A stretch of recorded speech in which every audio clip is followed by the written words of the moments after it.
tell you the truth. Life is deceptively short. 20 years looks far till you cover it. 40 years looks far till you cover it. 50 years looks far till you cover that distance. 80 years looks far till you cover it.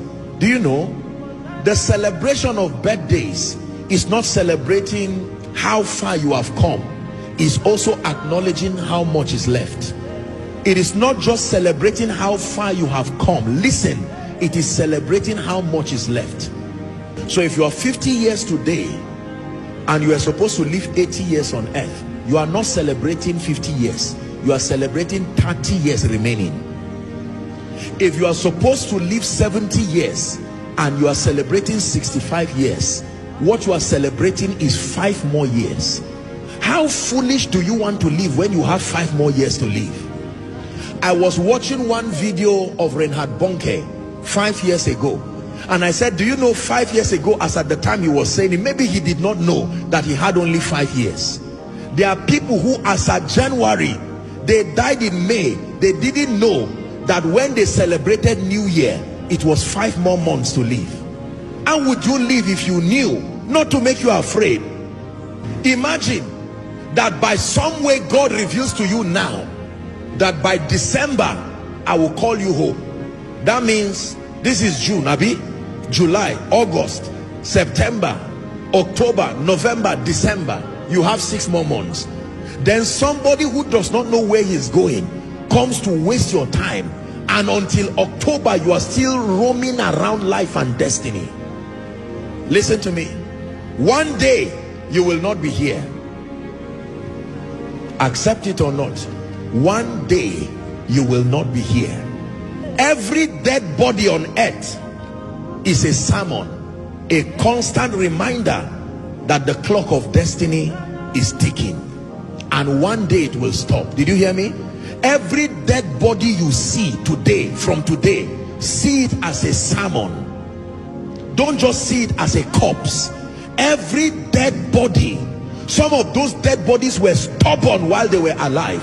Some of those dead bodies were arrogant. They said they would not die.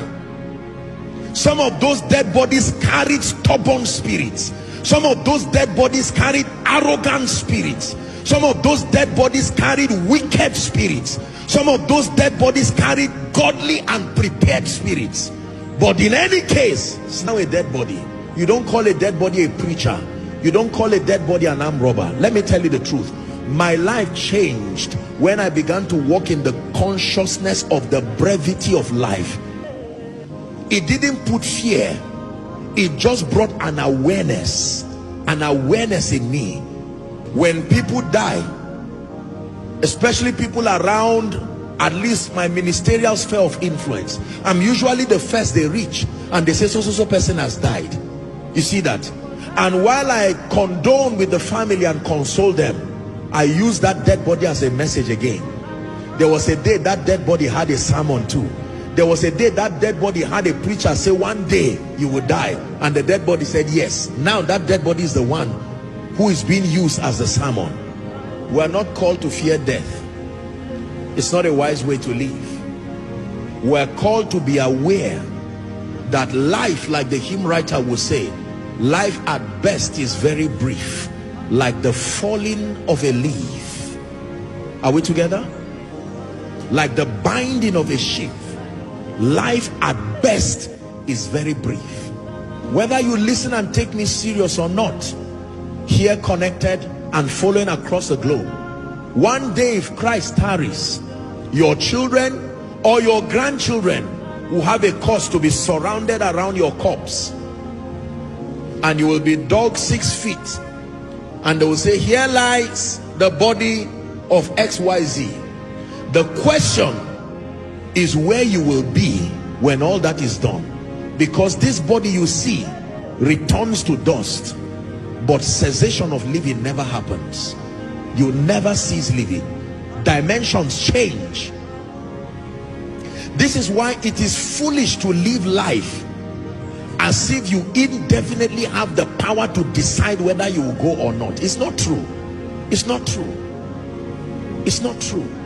There are many people who were on earth. Do you know there are people who were alive on Sunday as I was preaching, but today they are gone? This Sunday, I mean Sunday. Maybe they were preparing to connect online again and listen next Sunday, and by this morning it was over already. So teach us to number our days. Teach us to number our days. When you have this understanding, you will focus on the things that matter, and you will not waste your time and your life on vanities. Are we together? Many of us today will not love the Lord and will not serve the Lord because of mundane things. Money, house, car. By the time you die, that car will not go with you. By the time you die, that promotion will not go with you. I'm not saying to be earthly irrelevant, but I'm saying burn it in your heart. Carry this consciousness that every other thing only find its relevance provided you are alive. So that in being alive, in order of priority, the first thing you should secure is your state with God. That I have peace with God, and that you get to a point where, like Paul, you say, for me to live is Christ and to die is gain. I wonder how many people can make that statement in this place, that in truth, for me to live is Christ and to die is gain. If Christ tarries, I don't want to get out of this world as a defeated loser, a failure. No, I want to design my own exit by myself, that I would conquer life, finish my assignment with joy, be a blessing to creation, and with health and vitality and with joy, I would look at life and say, I came, I saw, I conquered. You sign out with honor and leave. To be absent in the body is to be present with the Lord. All that fear you are seeing is only those who are watching you. As a dead person, that transition is so instant, you will not even know what is happening. I can tell you that for free. All the pity you pity dead body is because you are alive. The person transiting is instant. That's it. Like the blinking of your eye, realities change immediately. And what becomes the compass to where you go after then is your believing in Jesus Christ, your walking in his ways, and living a life of meaning. I would not be so foolish as to make many things a priority above Jesus. No. Till he returns or calls me home, here in the love of Christ I stand. Till you return or call me home,